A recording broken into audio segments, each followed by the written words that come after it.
अच्छा, मेजॉरिटी कई तरीके की होती है, जैसे कि सिंपल मेजॉरिटी।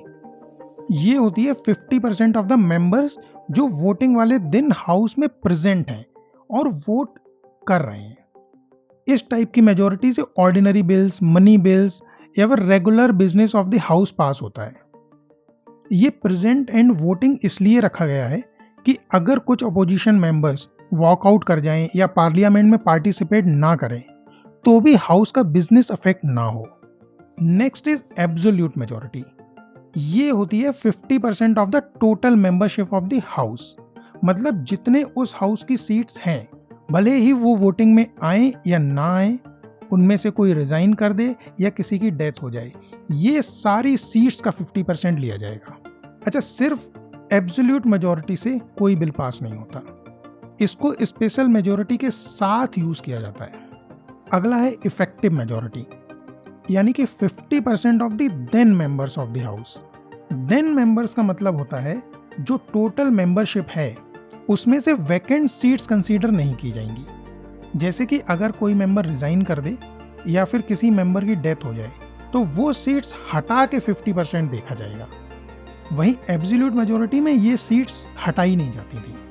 अच्छा, ये इफेक्टिव मेजॉरिटी वाइस प्रेसिडेंट यानी कि चेयरमैन ऑफ द राज्यसभा के रिमूवल के टाइम राज्यसभा में यूज होती है, लेकिन राज्यसभा के बाद जब ये रिमूवल का रेजोल्यूशन लोकसभा में पहुंचता है तो सिंपल मेजॉरिटी ही यूज होती है। इसके बाद आती है स्पेशल मेजॉरिटी। स्पेशल मेजॉरिटी दो टाइप की होती है। Number 1, 2/3 of the total membership of the house.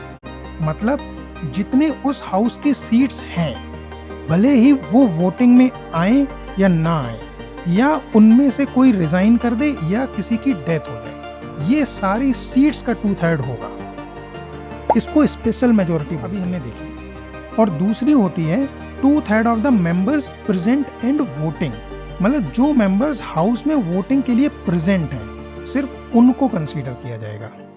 अब इस कंडीशन का मिसयूज ना हो, जैसे कि रूलिंग पार्टी केवल अपने 20-25 मेंबर्स से वोटिंग करा ले और 2/3 प्रेजेंट एंड वोटिंग हो गई और बाकी मेंबर्स को उस दिन के लिए हाउस से सस्पेंड कर दें। तो इसके लिए इसके साथ एक और कंडीशन ऐड होती है कि ये 2/3 present and voting at least 50% of the membership of the house भी होनी चाहिए।